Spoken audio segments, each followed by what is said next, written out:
یہی پیروں کا کام ہوتا ہے. ان کے ہاں یہ چیزیں نہیں ہوتی.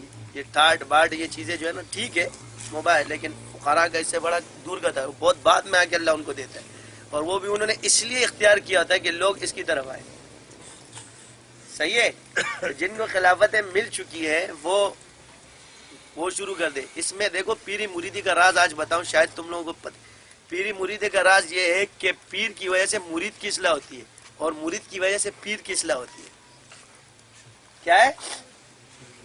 پیر کی وجہ سے مرید کی اصلاح ہوتی ہے، اور مرید کی وجہ سے پیر کی اصلاح ہوتی ہے. مرید کی اصلاح اس طرح ہوتی ہے کہ وہ سبق لینے آتا ہے، اور پیر کی اصلاح اس طرح ہوتی ہے کہ اس کے مرید کو پتہ چل گیا کہ پیر ان حرکتوں میں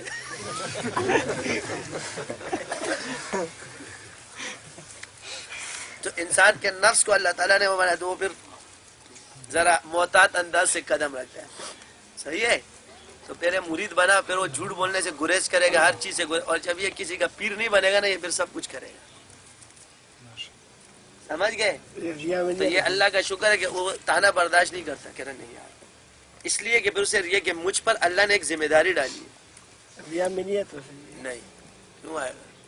یہ ڈیوٹی ہے. میں اگر برا کام کروں گا، مرید مجھے یہ کہے یہ دیکھو پیر یہ کر رہا ہے، پیر کی ریا مرید کے اخلاص سے افضل. پیر کی ریا مرید کی اخلاص سے افضل ہے. مجدد المثال نے اور یہاں تک بھی لکھا ہے کہ مرید پیر ریا کے لیے اللہ کی عبادت کرے کہ اس سے مرید درست ہو جائے. یہ بھی فرمائے. اصل بات یہ کہ جس میں ریا ہوتی ہے نا بچہ، وہ پیر ہی نہیں ہوتا. یہ یاد رکھنا. صحیح ہے. جس میں ریا ہوتی ہے اس کی ریا کو اللہ صاف کرتا ہے تو پیر بناتے ہیں. نسبت اسی کو دیتا ہے جس کو صاف کرتا ہے. تو یہ ظاہری جو ہے نا بعض اعمال دکھانے کے ہوتے ہیں، اس سے دوہرا اجر ملتا ہے. کیا ہوتا ہے؟ تو پیر کا ہر عمل ریاکاری ہونا چاہیے. ریاکاری بمعنی لغوی معنی، اصطلاحی معنی میں نہیں ہے کہ دکھا کے کرے. اس سے دوہرا ہے کیونکہ اس کا تو نفس مٹ چکا ہے، تو کر اللہ کے لیے رہا ہے. فنا اور بقا کس کو کہتے ہیں؟ فنا اور بقا یہی، نہ میں کچھ نہ میرا کچھ، تو سب کچھ تیرا سب کچھ. ہمارا تو یہ عقیدہ، ہمارے پاس تو کچھ ہے ہی نہیں گناہوں کے سوا. ہمیں تو بائی عزیز بستانی ایک بزرگ کا قول ابھی تک گیا تھا، اس کے بعد یہ بھی ختم ہو گیا. مرید کی اصلاح نہ بھی ہو تب بھی اس کو برے کاموں سے اجتناب تو کرنا چاہیے. برے کاموں سے اجتناب تو اس کو ہر حال میں لازم ہے، چاہے وہ اصلاح کسی کرے یا نہ کرے. تو اگر وہ کسی کی اصلاح کرتا ہے اور پھر اس مرید کے جو چپ کر رہے گا وہ بھی تو ریا میں آئے گا. جو چپ کر رہے گا وہ بھی تو ریا میں آئے گا نا. چپ کر کرے گا تو اس کو یہ بڑا چپ رہا ہے، اپنے آپ کو عاجز بنایا ہوا ہے. ڈیوٹی ہے. اللہ تعالیٰ نے دونوں صورتوں میں ریا. ایک شخص اگر چپ کے دے رہا ہے تو اس میں بھی ریا کا اندیشہ ہے کہ اس کے دل میں اگر یہ کہ لوگ دیکھ لے کہ یار یہ کتنا اچھا آدمی. اگر وہ چپ کر رہا ہے، مخلوق پھر بھی دیکھ رہی تو وہ چپ کر تو نہ ہوا. اگر کوئی ولی اپنے آپ کو چھپاتا ہے اور کوئی اس کو نہیں دیکھتا تو مطلب یہ کہ وہ چپ کر رہے صحیح ہے. اگر کوئی اس کو دیکھتا ہے تو وہ چپ وسوسہ تو آئے گا نا. اور اگر وہ وسوسہ آ گیا یا وسوسہ بھی بند ہے، وہ جو چپ کے شیطان سے چپ کے تو نہیں گا، وہ جو ساتھ تیرے پھر رہا ہے، وہ جو ڈال رہا ہے، اس نے تیرے دل میں ڈال دیا. بات تو یہی آتی ہے. اصل چیز ہے شیطان سے بچنا، چاہے وہ تم کو ظاہر میں چھپو یا باطن میں چھپو. سر جی ایک حال ہوتا ہے نا، جب ایک حال گزرتا ہے سالک کے اوپر کہ اس کو مخلوق سے وحشت ہو جاتی ہے اور خلوت سے انس ہو جاتی ہے نا، تو وہ پھر مخلوق کو دیکھ کر جو نا وہ بھاگ جاتا ہے. بس تیرے بال کا جواب تجھے مل گیا نا. یہی تو میں بول رہا تھا. یہی تو ابھی میں نے کہا آپ کو کہ جب وہ اس مقام کو پہنچ جاتا ہے تو اس میں ریا رہتی نہیں ہے. یہ لغوی معنی میں. اب سمجھے نہیں؟ یہاں سے مجدد کے معنی یہ نہیں ہے کہ تم ریاکار بنو.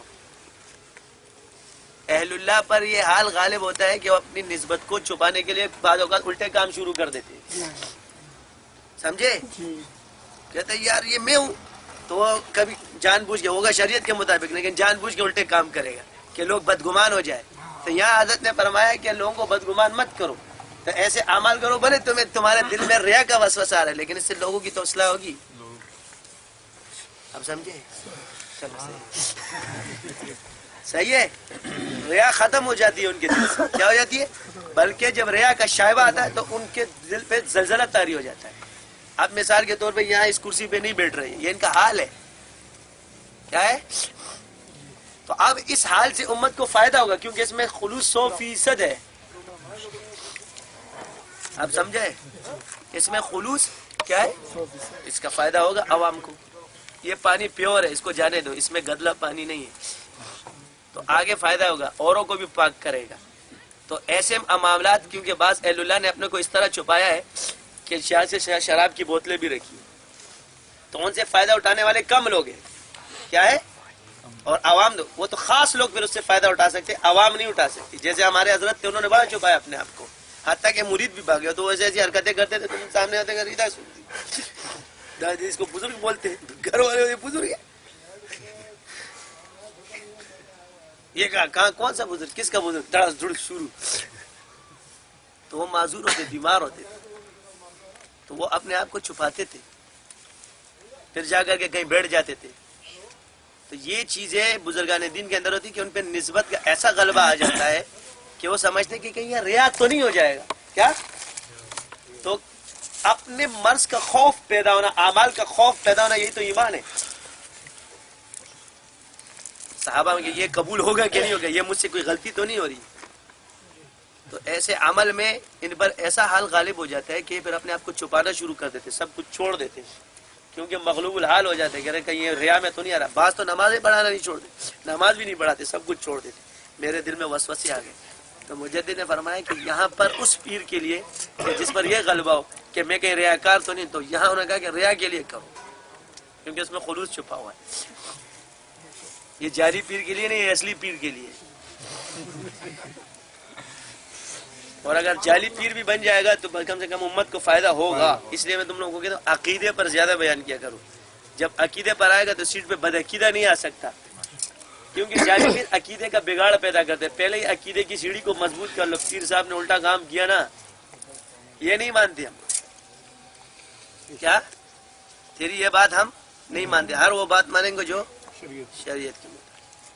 تو یہاں سے مراد یہ، اب ہر کوئی جو کرتا ہے انسان کے اندر فطرتاً اخلاص چھپا ہوا ہے، کیا ہے، شیطان اس کو بگاڑتا ہے، تو عوام جو ہے پریشان ہو جاتی، تو جس کو وسوسے آنا شروع ہو جاتے ہیں اس کے اعمال قبول ہو جاتے ہیں۔ یہ ثابت ہے، کیونکہ شیطان وسوسے شیطان ڈالتے، اور شیاطین کو برا لگ رہا ہے تو اس لیے تو تجھے وسوسے ڈال رہا ہے۔ تو چور وہاں چوری کرتا ہے جہاں مال ہوتا ہے، غریب کے گھر میں کوئی چوری نہیں کرتا ورنہ دے کے آتا ہے۔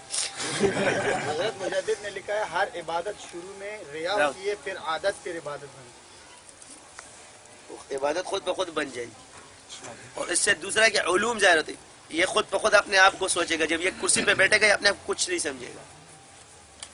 تو مرید کی اصلاح یہ کہ اس کو تو اپنا باطن معلوم ہے نا، ہر کسی کو اپنا باطن معلوم ہے، تو پھر اس پر حاجی صاحب کا قول ہے کہ بھائی میں بیعت کیوں کرتا ہوں، تو فرماتے ہیں کہ شاید اس کی وجہ سے میری مغفرت ہو جائے۔